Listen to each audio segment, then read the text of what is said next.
ஒரு விஷயம், அதுவும் தென்மண்டல முதலமைச்சர்களுடைய மாநாடு தமிழ்நாட்டுக்குள்ளே நடக்குது அப்படின்னு சொன்ன உடனே தமிழ்நாட்டினுடைய தமிழ், நம்முடைய தாய்மொழி, அதற்கு கொடுக்க வேண்டிய முக்கியத்துவம் நம்முடைய ஒன்று இருக்குல்ல. ஏன்னா போன முறை அது வேறு ஸ்டேட்டில் வச்சு நடக்கும்போது அவங்களுடைய தாய்மொழி அதில் இடம்பெறவே இல்லை. ஆனால் இந்த முறை நம்ம ஸ்டேட்டில் வச்சு நடக்கும்போது நம்முடைய தாய்மொழி முதல்லையும் அதன் பிறகு தான் அடுத்தடுத்த மொழிகள் வந்தது அப்படிங்கிறத நம்மளால் பார்க்க முடிகிறது. ஸோ மொழிக்கு முக்கியத்துவம் நாங்கள் தருவோம், எங்களுடைய மொழிக்காக கண்டிப்பாக நாங்கள் இங்கே இருக்கக்கூடிய பல சட்ட போராட்டத்தை கூட நடத்துவோம் அப்படின்னு சொல்லி இப்போ தமிழ்தாய் வாழ்த்து பாடப்படுவதில் எந்த பிரச்சனையும் கிடையாது அப்படின்னு சொல்லி சட்டப்பூர்வமாக போராடி அதில் வெற்றியும் அடைந்திருக்கிறது தாவேகா.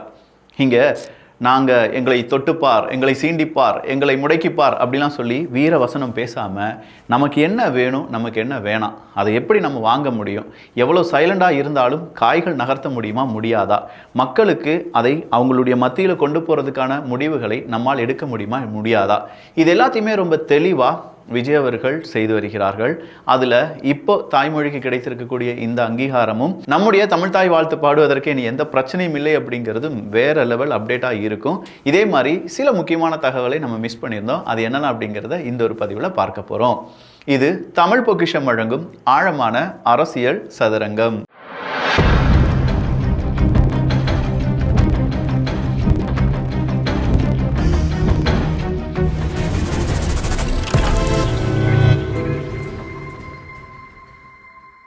விகடன் டிஜிட்டல் அவார்ட்ஸ் நம்ம நாமினியாக சூஸ் பண்ணியிருக்காங்க. நிறைய காம்படிஷன்ஸ் இருக்குது, நமக்கு அவார்டு கிடைக்குதா இல்லையான்லாம் தெரியாது. பட் இது வரைக்கும் எனக்கு கொண்டு வந்தது நீங்கள் தான். கண்டிப்பாக நீங்கள் இல்லைன்னா இது எதுவுமே சாத்தியம் இல்லை அப்படிங்கிறது எனக்கு நல்லாவே தெரியும். ஸோ வாழ்த்துபவர்களுக்கும் அந்த அவார்டு கிடைக்கக்கூடிய நபர்களுக்கும் என்னுடைய வாழ்த்துக்கள், அதை விட உங்களுக்கு என்னுடைய நன்றிகள். ஸோ முதல் விஷயமா நம்ம பார்க்க வேண்டியது வாழ்க்கை ஒரு வட்டம்டா அப்படின்னு சொல்லுவாங்க. இந்த வாழ்க்கை ஒரு வட்டம்டா அப்படின்னு சொல்லக்கூடிய இந்த செய்தியை பார்த்த உடனே எனக்கு யார் ஞாபகத்துக்கு வந்தாங்க? வேறு யாருமே கிடையாது, அங்கே இருக்கக்கூடிய அண்ணன் பொன்முடி அவர்கள் தான். பொன்முடி அவர்கள் பட்ட நாமம் அப்படிலாம் சொல்லி ரொம்ப ரொம்ப ஆபாசமாக கலீஜாக பேசியிருந்தார் அப்படிங்கிறதுலாம் நமக்கு தெரியும். அதற்காக ஏகப்பட்ட வசவுகளை நம்மகிட்டருந்தே வாங்கியிருக்காரு, மக்கள்கிட்ட வாங்கியிருக்காங்க. மக்கள் அதனாலேயே கோபம் அடைஞ்சு திமுக அவரெல்லாம் கண்டிக்க மாட்டாங்களா, என்னப்பா இன்னுமா திமுக அவங்களுக்குலாம் போட்டி போடுறதுக்கு அனுமதி கொடுத்துட்ருக்கீங்க அப்படின்னு சொல்லி பொன்முடி அவர்களுக்கு எதிராக ஏகப்பட்ட பேர் வெகுண்டு எழுந்தார்கள். ஒரு கட்டத்தில் அது வழக்காக மாறுகிறது. வழக்கை ரத்து பண்ண வேண்டும், எனக்கு சுகர் இருக்குது, எனக்கு உடலில் நிறைய வியாதிகள் இருக்குது அப்படின்னு சொன்னால் கூட கடைசியாக இங்கே இருக்கக்கூடிய அரசியல் பிரச்சாரம், சில நபர்களுக்கு பிரச்சாரம் செய்ய வேண்டும் அப்படின்னு சொல்லும்போது பம்பரமாக வேலை செஞ்சார் நம்ம பொன்முடி அவர்கள். அது மட்டுமா, நம்ம சின்ன கலைஞர் உதயநிதி ஸ்டாலின் அவர்களை விசாரணைக்காக அழைத்து சென்றார்கள் அல்லவா தஞ்சாவூர் வர.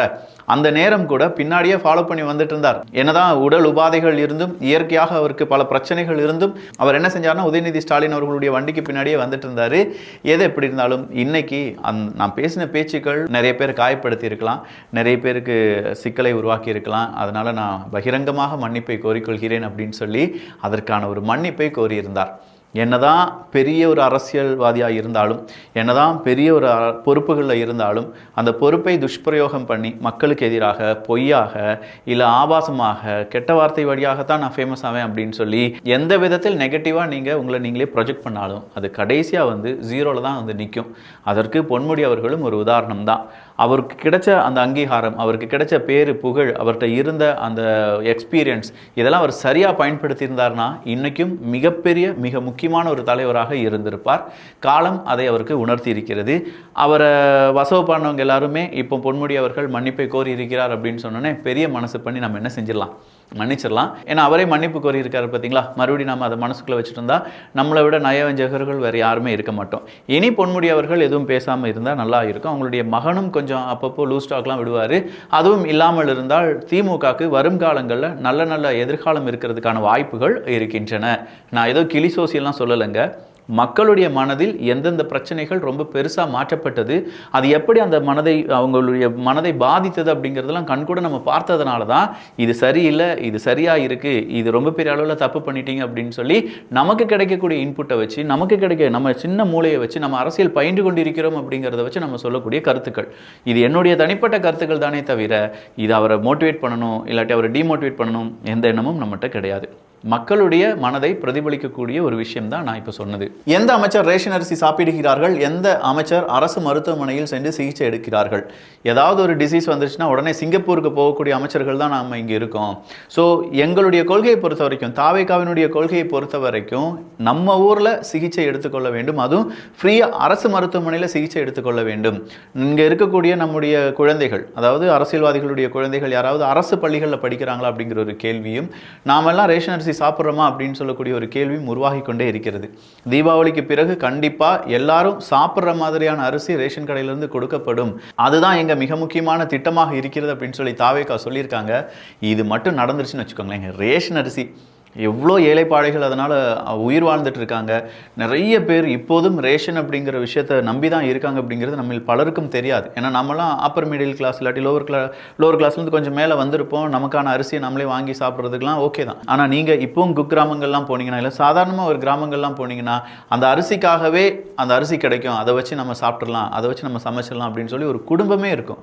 ஒரு நபர் 2 நபர் கிடையாதுங்க. அவங்க குழந்தைகள், அவங்க வீட்டில் வளரக்கூடிய கால்நடைகள், அது அவங்க சொந்தக்காரங்க, இப்படின்னு சொல்லி நிறைய பேர் இருப்பாங்க. அப்படிப்பட்ட ரேஷன் அரிசி தரமாக கிடச்சிருச்சுன்னா எவ்வளோ நல்லா இருக்கும்.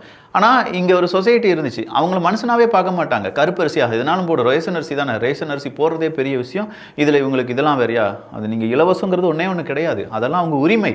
அவங்க இந்த தமிழ்நாட்டுக்காக செய்திருக்கக்கூடிய வேலைகள், அவங்களுடைய ஒட்டுமொத்த உழைப்பு, இது எல்லாம் சேர்ந்து தான் தமிழ்நாடு அப்படிங்கிறது வளர்ந்து கொண்டிருக்கிறது. அவங்கள புறம் தள்ளிவிட்டு அவங்களுக்கெல்லாம் எதுக்கு நல்ல அரிசி, அவங்களாம் என்ன நல்லா சாப்பிடணும், நாம் வாங்க என்ன கருப்பு கவனி சாப்பிடலாம் அப்படிலாம் சொல்லி பண்ணையார்த்தனம்லாம் இங்கே யாரும் பண்ணாதீங்க. இங்கே எல்லாரும் மனிதர்கள், எல்லோருக்கும் எல்லாமும் கிடைக்க வேண்டும் என்பது மட்டும்தான் நம்முடைய கோரிக்கையும் கூட. கடந்த ஆட்சியில் அரிசி கடத்தல் அப்படிங்கிறது இருந்திருக்கு. இதை சிஸ்டமேட்டிக்காக ட்ரேடு பண்ணியிருக்காங்க அப்படின்னு சொல்லி வெங்கட்ராமன் அவர்கள் சொன்னது ரொம்ப ஷாக்கிங்காக இருந்துச்சு. பொதுவாக அரிசி கடத்தல் அப்படிங்கிறது ஒரு மாநிலம் இன்னொரு மாநிலம் கூட அவங்களுடைய பார்டரை ஷேர் பண்ணியிருக்கக்கூடிய ஏரியாவில் நடக்கும். இப்போ கம்பம் கும்ளிலாம் நீங்கள் எடுத்து பார்த்தீங்கன்னா, கம்பத்துலேருந்து ஒரு வண்டி வரும், கிட்டத்தட்ட ஒரு 3/4 மணி நேரம் அந்த 10 கிலோமீட்டர் அப்படியே சுற்றி ஏறிட்டே இருக்கும். ஏறும்போது அங்கே ஒரு செக் போஸ்ட் இருக்குது, குமுளி செக் போஸ்ட்னு சொல்லுவாங்க. அந்த குமுளி செக் போஸ்ட்டுக்கு முன்னாடியே இன்னொரு செக் போஸ்ட் இருக்குது, அது நம்ம தமிழ்நாட்டினுடைய செக் போஸ்ட். அங்கே வண்டியை நிப்பாட்டி அங்கே காவல்துறை அதிகாரிகள் ஏறுவாங்க.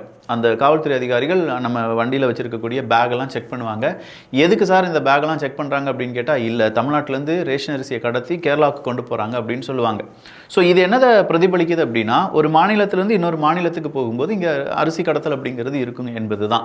அதை சாதாரணமாக அரிசி கடத்தல் பெரிய பெரிய கண்டெய்னர் லாரியில் அப்படி தானே கடத்தி கேள்விப்பட்டிருப்போம். பட் அது நாளடைவில் என்ன ஆயிடுச்சு அப்படின்னா, இந்த பார்டருக்கு அந்த பக்கம் ஒரு கலெக்டிவ் ஏஜென்ட் ஒருத்தர் இருப்பார், கலெக்ஷன் ஏஜென்ட். பார்டருக்கு இந்த பக்கம் இதை மக்கள்கிட்ட இந்தாங்க 5 கிலோ 10 கிலோன்னு சொல்லி கொடுத்து விட்டுருவாங்க. மக்கள் எல்லாரும் பார்டருக்கு அந்த பக்கம் வந்தோடனே, அதாவது செக் போஸ்ட்டை தாண்டோன்னே இது எல்லாத்தையும் அங்கே கொண்டு கொடுத்து ஒரு மூட்டையை மாற்றி அதை அங்கேருந்து என்ன செய்வாங்க, எக்ஸ்போர்ட் பண்ணுவாங்க, அந்த மாநிலத்துக்கு விநியோகம் செய்வாங்க. அப்போ இந்த மாதிரி ஒரு பெரிய டீல், ஒரு பெரிய மாஃபியா தமிழ்நாட்டுக்குள்ளேயே பல ஏரியாக்களில் இயங்கி கொண்டு இருந்திருக்கு. அதெல்லாம் நாங்கள் இப்போ என்ன செஞ்சுருக்கோம், சரிப்படுத்தியிருக்கோம், அதெல்லாம் இல்லாமல் நாங்கள் செஞ்சுருக்கோம் அப்படின்னு சொல்கிறாங்க. பார்த்தீங்களா, வேற லெவல். அதெல்லாம் உண்மையிலேயே நம்ம மக்களுக்கு கிடைக்க வேண்டிய விஷயம். நம்ம மக்களும் என்ன செய்வாங்க, ரேஷன் அரிசியில் சில மக்கள் இருக்காங்க, எனக்கு இந்த ரேஷன் அரிசி வேணாம், 20 ரூபாய்க்கு வாங்கிக்கோ, 10 ரூபாய்க்கு வாங்கிக்கோ, லேப்டாப்பை விற்ற மாதிரி. +1 +2க்கு நம்ம மாணவிகளுக்காக லேப்டாப் கொடுக்குறாங்க நம்ம கவர்மெண்ட். அந்த லேப்டாப்பை 5000 ரூபாய்க்கு வாங்கிக்கோங்க, 10,000 ரூபாய்க்கு வாங்கிக்கோங்க அப்படின்னு சொல்லி விற்றுருவாங்க. இல்லை அதுக்குன்னு ஒரு ஏஜென்ட் இருப்பாங்க, நாங்கள் 5000 ரூபாய்க்கு எடுத்துக்கிறோம், 6000 ரூபாய்க்கு எடுத்துக்கிறோன்னு சொன்னோன்னே குடும்ப நஷ்டம், குடும்ப கஷ்டத்தெல்லாம் பார்க்கும்போது 5000 ரூபா கிடைச்சா பரவாயில்லைன்னு சொல்லி அந்த லேப்டாப்பை விற்றவங்களாம் நிறைய பேர் இருக்காங்க. ஸோ இதெல்லாம் என்ன பிரதிபலிக்கிறது என்றால், நமக்கு கிடைக்கக்கூடிய முக்கியமான நலத்திட்டங்கள் நம்மை முழுவதுமாக சேரவில்லை. அப்படியே சேர்ந்தாலுமே அதை முழுவதுமாக நம்முடைய ஜென்ரேஷன் அனுபவிக்காமல் போய்விட்டார்கள். அந்த லேப்டாப்பை வச்சு அந்த குழந்தை நல்லா படிச்சிருந்துச்சுன்னா ஒருவேளை இன்னும் பெரிய அந்த குடும்பத்தை கொண்டு போயிருக்கலாம், பெரிய லெவலுக்கு கொண்டு போயிருக்கலாம். அல்ப காசுக்காக இந்த பொன்முட்டை இடக்கூடிய வார்த்தை மொத்தமாக அறுத்து தள்ளிடுவாங்களா, அதே மாதிரி தான் இந்த மாதிரி விஷயங்கள். இதெல்லாம் நடைபெறாமல் இருப்பதற்கு ஒரு அரசாங்கம் முன்னெச்சரிக்கை நடவடிக்கை எடுக்கிறது அப்படின்னு சொல்லும்போது அதை நம்ம பாராட்டணும். இதெல்லாம் நம்ம பாராட்டாமல் விட்டுட்டு ஏதோ ஒரு விஷயத்த பெரிய அளவில் நம்ம எப்போவுமே டிமோட்டிவேட் பண்ணிகிட்டே இருந்தோம்னா எப்படி நல்ல விஷயங்கள் மட்டும் செய்ய முடியும்? நல்ல விஷயங்கள் செய்யும்போது பாராட்டுவோம், கெட்டது நடக்கும்போது அதை எதிர்த்தான கேள்விகளை நாமும் கேட்போம், அவ்வளோதான். அடுத்ததா ரேஷன் கடைக்கு போகும்போது ஐயோ ரேஷன் அட்டையை கொண்டு வரலையப்பா அப்படின்னு சொல்லி நிறைய பாட்டி தாத்தாலாம் இருக்கிறத நம்ம பார்த்துருப்போம். வீட்டில் நம்ம ரேஷன் பொருள் வாங்க போகிறோம் அப்படின்னா, இல்லை ரேஷன் கார்டு எடுத்துக்கோ, இல்லாட்டி அந்த அட்டை எடுத்துக்கோப்பா அப்படின்னு சொல்லுவாங்க நம்ம வீட்டில் இருக்க பெரியவங்க. போய் வாங்கிட்டு வாப்பா, எனக்கு முடியலை, இன்றைக்கி ஒரு நாள் வாங்கிட்டு வாயா அப்படின்னு சொல்லிலாம் ரொம்ப கெஞ்சுவாங்க. அப்படின்னு சொல்லி சொல்லி வரக்கூடிய நாட்களில் ரேஷன் அட்டை, ரேஷன் இந்த மாதிரிலாம் வேணாம். உங்களுடைய ரேஷன் கார்டு இல்லாட்டி அந்த நம்பர் இருந்தாலே போதும். அப்படி இல்லைனா சாஃப்ட் காப்பி வாட்ஸ்அப்பில் இருக்கா, உங்களுடைய ஃபோட்டோஸில் இருக்கா, ட்ரைவில் இருக்கா, எதையாவது ஒன்று காண்பிச்சு நீங்கள் என்ன வாங்கிக்கலாம், உங்களுடைய ரேஷன் பொருட்களை வாங்கி கொள்ளலாம் அப்படிங்கிற ஒரு அறிவிப்பு வந்திருக்கிறது. மக்கள் இது எல்லாருக்குமே ஸ்ப்ரெட் பண்ணுங்கள். இனிமேல் ரேஷன் கார்டு கண்டிப்பாக ஃபிசிக்கல் கார்டு வேண்டாம், அது மட்டும் வேண்டாம், இருந்தாலும் கொண்டு வந்திருக்க ஒன்றும் பிரச்சனை கிடையாது. பட் நம்மகிட்ட சாஃப்ட் காப்பி தான் இருக்குது, இல்லாட்டி அதுக்கான நம்பர் மட்டும்தான் எனக்கு தெரியும் அப்படின்னாலும் நீங்கள் உங்களுடைய ரேஷன் பொருட்களை வாங்கலாம். அதில் எந்த தடையும் கிடையாது என்பதை அமைச்சரே சொல்லிட்டாரு. வேறு யாரும் இதை சொல்லணும்னு நமக்கு தேவையில்லை. நம்முடைய சட்டமன்றத்தில் லைவாக வந்துருச்சு, அதை நம்ம பார்த்துட்டோம். பிடிச்சுக்கோங்க பாயிண்ட்டை. அடுத்ததாக மூடப்பட்ட 717 டாஸ்மாக் கடைகள், அந்த லிஸ்ட்டு பல தடவை அவங்க கொடுத்துட்டாங்க. மறுபடியும் கேட்டுகிட்டே இருந்தாங்க. வாங்க மண்டலம் வாரியாக கடை எண், முகவரி அப்படின்னு சொல்லி 717 கடைகள் என்னென்ன அப்படிங்கிறத அமைச்சர் விக்னேஷ் அவர்கள் என்ன செஞ்சிட்டாரு, இன்னைக்கு ரிலீஸ் பண்ணிட்டாரு. இனியாவது 717 கடைகளை மூடுனீங்களா இல்லையா, மூடலையா, ஏன் மூடுனீங்க, எதுக்காக மூடுனீங்க, மூடாமல் கணக்கு காண்பிச்சிட்டிங்களா அப்படின்னு சொல்லி நிறைய பேர் பேசிட்டு இருந்தாங்களே, அவங்களுடைய வாய்கள் பூட்டப்படும் அப்படின்னு சொல்லி நாம் நம்புவோம். கிறிஸ்டி நிறுவன ஊழல் பற்றி இன்னைக்கு அமைச்சர் வெங்கட்ராமன் அவர்கள் பேசியிருந்தார். ஸோ இந்த வெங்கட்ராமன் அவர்கள் அப்படி பேசின போது அறப்போர் இயக்கம் அதை டேக் பண்ணி, ஏன்னா கிறிஸ்டி நிறுவன ஊழலை பற்றி அறப்போர் இயக்கம் பல வருடங்களாகவே சொல்லிட்டு இருக்காங்க. பட் இது திமுக காலத்தில் அதை பெருசாகவே எடுத்துக்கல. கிறிஸ்டி நிறுவன ஊழல் அப்படிங்கிறது நம்ம ரேஷன் பொருட்களினுடைய ஊழலில் மிக முக்கியமான ஒரு விஷயம். லாரியே இல்லாத ஒரு நிறுவனத்துக்கு பெரிய பெரிய டெண்டர்லாம் கொடுக்கறது அப்படிங்கிறதுலாம் நம்ம கனவுல கூட நினச்சி பார்த்துருக்க மாட்டோம். அதை பற்றி முடிஞ்சால் ஒரு டீட்டெயில்டு காணொலி நம்ம இதில் போட்டுடலாம், தமிழ் பட்சத்தில் போட்டுடலாம். அது ரொம்ப விழிப்புணர்வாக இருக்கும். எப்படி நம்முடைய அப்படின்னு சொல்ல முடியாது, நம்மை விட கீழ்நிலையில் இருக்கக்கூடிய மனிதர்கள் பொருளாதாரத்தின் அடிப்படையில் அவங்களுடைய சொத்துக்கள் திருடப்பட்டது, அவங்களுடைய வியர்வையும் அவங்களுடைய ரத்தமும் எப்படி உறிஞ்சி எடுக்கப்பட்டது அப்படிங்கிறதெல்லாம் நீங்கள் அந்த நிறுவனத்தினுடைய ஊழலை வாசித்தால் தான் தெரியும். பார்க்கலாம், காலம் நமக்கு அனுமதி தந்தால் அந்த வீடியோ நம்ம பார்த்துடலாம். ஸோ ஓவராலாக முதலிடத்தில் தமிழ், அடுத்ததாக இங்கே இருக்கக்கூடிய ரேஷன் பொருட்களுக்கான அப்டேட்ஸ், இது எல்லாத்தையுமே இந்த ஒரு பதிவில் பார்த்துருக்கோம். இன்னும் பல பதிவுகள் பார்ப்பதற்கு நீங்கள் அரசியல் சதுரங்கம் அப்படிங்கிற சேனலை சப்ஸ்கிரைப் பண்ணிக்கோங்க. நான் மறுபடியும் சொல்கிறேன், நான் முன்னேறேனா அப்படிங்கிறது எனக்கு தெரியாது. பட் நிறைய விஷயங்கள் என்னுடன் சேர்ந்து நீங்கள் எங்களுடைய பயணத்தை மேற்கொண்டிருக்கிறீர்கள். அந்த பயணம் நல்லபடியாக இருக்க அந்த சுமை எனக்கு எப்போதுமே அதிகரித்து கொண்டே தான் இருக்கும். நல்ல விஷயம், தெளிவாக இருக்கணும், யாருக்கும் பாரபட்சம் இல்லாமல் நடந்து கொள்ள வேண்டும், பொய் பேசக்கூடாது, யாரை பற்றியும் அவதூறு பரப்பக்கூடாது, எந்த விதமான விஷயங்களும் வன்மத்தை மனதில் வைத்துக்கொண்டு பேசக்கூடாது அப்படிங்கிறத டெய்லி காலையில் எழுந்திரிச்ச உடனே இதை நம்ம பேசணுமா, இதை பேசினா இப்படி போயிடுமா, இல்லை இந்த விஷயத்தை நம்ம இப்படி கன்வே பண்ணலாமா அப்படிங்கிற பல ஹோம்ஒர்க் என் மனசுக்குள்ளேயே நடந்துக்கிட்டே தான் இருக்கும். உங்களுடைய இந்த சப்போர்ட் இல்லாமல் எதுவுமே சாத்தியம் கிடையாது. அத்தனைக்கும் நன்றிகள். நல்லதை பகிர்ந்து நல்ல சமுதாயத்தை உருவாக்குவோம். நன்றி, வணக்கம்.